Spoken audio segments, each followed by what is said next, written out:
ప్రేక్షకులందరికీ నమస్కారం అండి. ఈరోజు మనం ఏదైతే వంటగదికి సంబంధించిన గత ఎపిసోడ్ ఏదైతే చేశామో ఆ ఎపిసోడ్కి సంబంధించిన పార్ట్ 2 అన్నమాట ఇది. సో ఈ పార్ట్ 2లో మీకు ఏంటంటే ఇంకొక విషయం అనేది నేను చెప్తాను. గత ఎపిసోడ్లో మనం వంటగదికి సంబంధించి అసలు వంటగది మనం ఎక్కడ పెట్టాలి, ఏ ఫేసింగ్కి సంబంధించి అనే ఒక చిన్న ఇన్ఫర్మేషన్ మనం తెలిసేసుకున్నాం. Right, okay. ఇప్పుడు మనం డీటెయిలింగ్లోకి వెళ్తే సార్ అసలు ఒక్కొక్క ఫేసింగ్కి సంబంధించి ఈ కాలంలో గుర్తుపెట్టుకోండి, ఈ కాలంలో మనం ఎక్కడ పెడితే మనకు మన ఇంటికి వచ్చిన వాళ్ళతో కానీ వాస్తు చూసి చెప్పే వాళ్ళతో కానీ ఇబ్బందులు ఉండవు. అలాంటి ఒక మంచి పాయింట్ నేను మీకు చెప్తాను. సో చూడండి, మనం ఒకవేళ మీరు రోడ్ ఫేసింగ్ తూర్పు అనుకోండి, వచ్చిన వాళ్ళు మిమ్మల్ని డిస్టర్బే చేయకూడదు అంటే చాలా చాలా సింపుల్గా మీరు ఆగ్నేయంలో పెట్టేసుకుంటారు, నో ప్రాబ్లం, రైట్. బట్ ఇక్కడ గుర్తుపెట్టుకోండి, చిన్న చిన్న ఇండ్లు ఎవరివైతే ఉంటాయో వాళ్ళు ఎట్టి పరిస్థితుల్లో కూడా ఆగ్నేయంలో వంట పెట్టేస్తారు, అది ఇంకా తప్పదు. ఒకవేళ పెద్ద ఇల్లు ఉంటే ఇక్కడ పెట్టడం చాలా చాలా సూపర్. ఇక్కడ చూడండి, ఒక చిన్న ప్లాన్ లాగా గీస్తాను.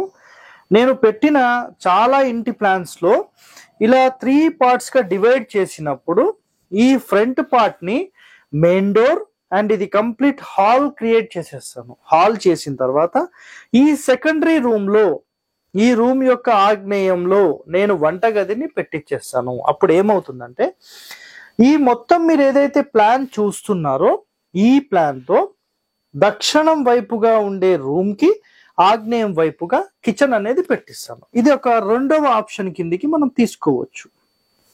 ఓకే, సో ఫ్రంట్ అనేది కంప్లీట్ హాల్ చేస్తాం. ఎప్పుడు చేస్తాం? ఈ ఇల్లు పొడవుగా ఉన్నప్పుడు మాత్రమే, అన్నిటికీ కాదండి, గుర్తుపెట్టుకోండి.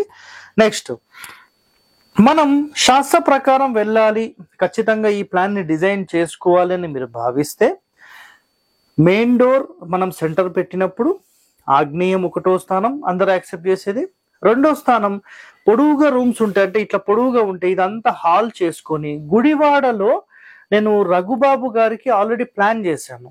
సో ఎంటర్ అవుతూనే కంప్లీట్ ఒక 25 ఫీట్ పెద్ద హాల్ వచ్చేస్తుంది. 25 ఫీట్ ఇంటూ ఆల్మోస్ట్ ఒక 15-16 ఫీట్ హాల్.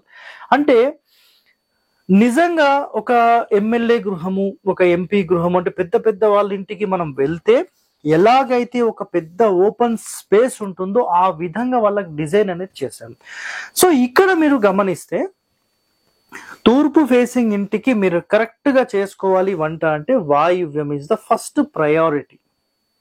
క్లియర్, గుర్తుపెట్టుకోండి. ఎందుకు అంటే మన ఇంటికి ఎవరైతే వస్తారో నేరుగా మన వంటగదిని చూడకుండా, మన వంటగదిలోని ఆడవాళ్లను చూడకుండా అక్కడ బాసన్లు కడగడము, వంటకు సంబంధించిన సౌండ్లు, విజిల్ సౌండ్స్, ఏదో ఇక రుబ్బురోలో మిక్సీలో ఈ సౌండ్లన్నీ మనకు ఫ్రంట్లో డిస్టర్బెన్స్ లేకుండా రేర్ సైడ్ ఇంటికి సంబంధించిన వెనక భాగంలో వంట చేయడం అనేది అన్నిటికంటే టాప్ ర్యాంక్డ్.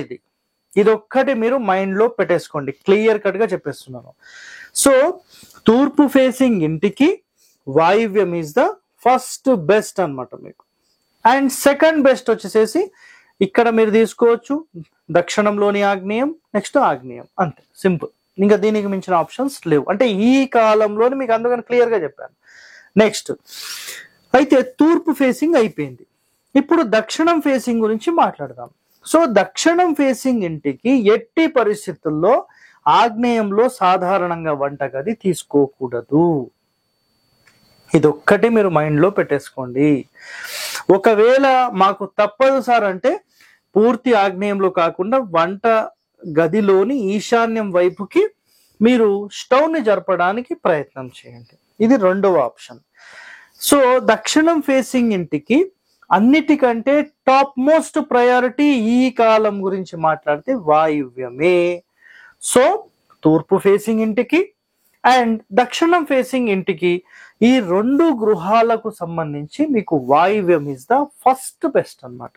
ఓకే, ఇంకా మనం డెప్త్లోకి వెళ్తే దక్షిణం ఫేసింగ్ అయినా తూర్పు ఫేసింగ్ అయినా, పడమరైనా, ఉత్తరమైనా అన్నిటికంటే first best north east. Sir మీరు అదంటున్నారు ఇదంటున్నారు కన్ఫ్యూజ్ చేస్తున్నారు. మీరు కన్ఫ్యూజ్ అవుతున్నారు, నేను కాదు. నేను ఇక్కడ ఏం చెప్తున్నానో స్కిప్ చేయకుండా వినండి. వింటేనే మీకు ఇవన్నీ అర్థమవుతాయి, లేకపోతే అర్థం కావు. మయాన్ మహర్షి చెప్పిన సిస్టమ్ ప్రకారం north east is the best place for the kitchen. గుర్తుపెట్టుకోండి. ఓకే, నెక్స్ట్ ఇప్పుడు తూర్పు ఫేసింగ్ గురించి మాట్లాడాం, దక్షిణం ఫేసింగ్ గురించి మాట్లాడాం. ఇప్పుడు పడమర ఫేసింగ్ గురించి మాట్లాడదాం. సో పడమర ఫేసింగ్ అయినా, ఉత్తరం ఫేసింగ్ అయినా, ఈ రెండిటికి కూడా the best and first place ఆగ్నేయం. దీనికి ఇది రేర్ సైడ్ అవుతుంది, దీనికి ఇది రేర్ సైడ్ అవుతుంది. సో ఈ రెండిటికి ఇది నంబర్ 1 అన్నమాట. ఎట్లయితే మనకు తూర్పుకి దక్షిణానికి వాయువ్యం బెస్ట్ అయిందో, మనకు పడమరకు ఉత్తరానికి ఆగ్నేయం అనేది అంత బెస్ట్ అన్నమాట. సో ఆగ్నేయం అంటే ఆగ్నేయం అయిపోయింది. పడమర ఫేసింగ్ కి ఫస్ట్ ప్రయారిటీ అనేది మనకు వాయువ్యంలో మనం తీసుకోవచ్చు. ఓకే, పడమర ఫేసింగ్ కి. బట్ ఫ్రంట్ ఫేసింగ్ లో ఉండొద్దు అనే ఒక కండిషన్ కి మనం ఆగ్నేయానికి తీసుకుందాం. సింపుల్. నెక్స్ట్ ఉత్తరానికి నార్త్ ఈస్ట్ అనేది ఫస్ట్ బెస్ట్. కానీ ఈ కాలంలో దాన్ని చాలా మంది ఒప్పుకోరు. ఎందుకంటే రాంగ్ వేలో అందరూ తీసుకెళ్లిన తర్వాత రైట్ వే చూపిస్తే ఏమవుతుందో అనే ఒక భయం క్రియేట్ అవుతుంది. కాబట్టి అందరూ మెచ్చింది వాయువ్యం నంబర్ 1 అండ్ ఆగ్నేయం నంబర్ 1. ఈ 2 స్థానాలు 2 ఫేసింగ్లు, అంటే ఈ ఫేసింగ్ కి సంబంధించి తూర్పుకి దక్షిణానికి సంబంధించిన ఫేసింగ్ ఒకటి, నెక్స్ట్ పడమర ఉత్తరానికి సంబంధించిన ఫేసింగ్ ఒకటి. ఈ రెండిటికి సంబంధించిన డీటెయిలింగ్ ఇన్ఫర్మేషన్ ఇచ్చాను. ఇంకా దీంట్లో ఉంది, ఇంకా అయిపోలేదు. గుర్తుపెట్టుకోండి ఒక మాట. నేను ఇప్పుడు మిమ్మల్ని చూస్తున్నాను అంటే, నేను ఎగ్జాంపుల్ తూర్పు చూస్తున్నాను అనుకోండి, ముఖంలో మంట పెట్టొద్దు అని ఒక శాస్త్రంలోనే చదివాను. క్లియర్? ముఖంలో అంటే తూర్పు ఫేసింగ్ అనుకోండి, మనం డైరెక్ట్ ఆగ్నేయంలో కానీ ఈశాన్యంలో కానీ ఎక్కడ కూడా ముఖానికి మంట పెట్టొద్దు. సో ఇదంతా ముఖం ఏరియా అన్నమాట. ముఖం ఫ్రంట్ ఫేస్, ఇదంతా ఫ్రంట్ ఫేస్ ఎలివేషన్. సో ఈ ఫ్రంట్ ఫేస్ లో మంట పెట్టొద్దని ఒక శాస్త్రంలో చదివాను. సో దీన్ని బట్టి మనం ఆధారితం చేసుకొని తీసుకుంటే 100% మనకి ఏంటంటే తూర్పు ఫేసింగ్ కి సంబంధించి, దక్షిణానికి సంబంధించి వాయువ్యం అనేది సూపర్ గా పనిచేస్తుంది. పడమరకు ఉత్తరానికి సంబంధించి ఆగ్నేయం సూపర్ గా పనిచేస్తుంది. ఈ 2 క్లియర్ కదా? రైట్. ఇప్పుడు ఇంకో డెప్త్ పాయింట్ లోకి వెళ్దాం. సో ఉత్తరం ఫేసింగ్ కి, దక్షిణం ఫేసింగ్ కి, తూర్పు పడమరకు అయిపోయింది. దాని తర్వాత అవుట్ సైడ్ అన్నాం. అవుట్ సైడ్ అంటే నిజంగా ఈ కాలంలో మీరు చూస్తే వంటగదిని అందరూ కూడా మనకేం చేస్తున్నారంటే ఇంటి లోపల మాట్లాడుతున్నాం.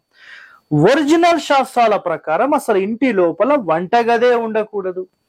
మరి ఇప్పుడేం మాట్లాడతారు? సో మరి మీరు ఎలా చెప్పారు సార్ అంటే, కాలాన్ని బట్టి మనం మారుతూ వెళ్తున్నాం కాబట్టి ఆ కండిషన్స్ ని ఇక్కడ ఇంప్లిమెంట్ చేస్తున్నాం.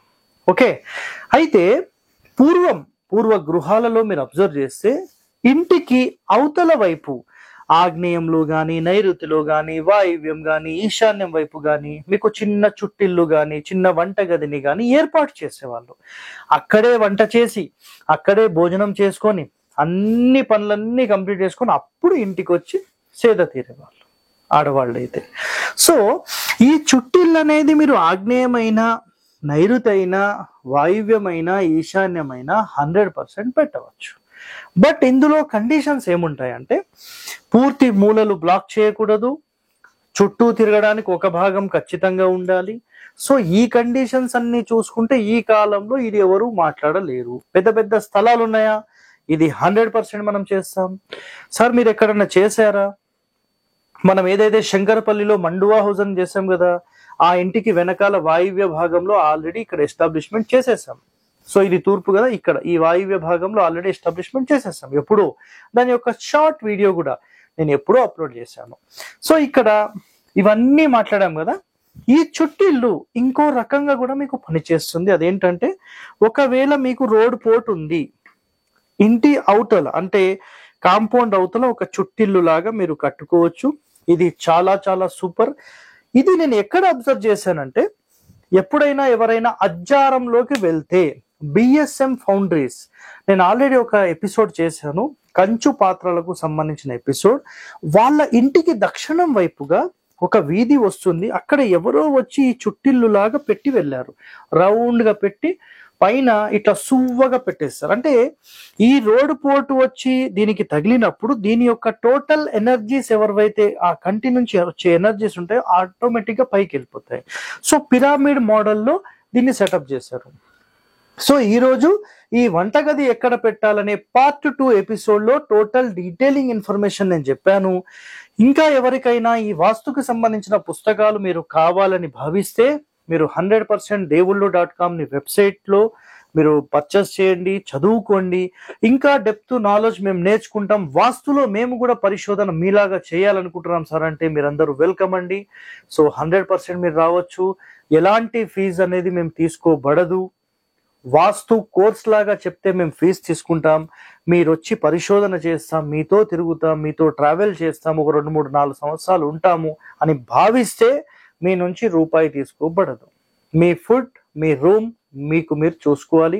మాతో ఉంటే అన్నీ మేము చూసుకుంటాం. సింపుల్ అండి. ఓకే, సో ఈరోజు నేను ఏదైతే కాన్సెప్ట్ చెప్పానో ఈ కాన్సెప్ట్ ని అర్థం చేసుకోవడానికి ముందు ప్రయత్నం చేయండి. దాని తర్వాత దీనిలోని డెప్త్ పాయింట్స్ ఏమున్నాయి మీరు అందరూ అర్థం చేసుకుంటారని భావిస్తూ సెలవు తీసుకుంటున్నాను. ధన్యవాదాలండి.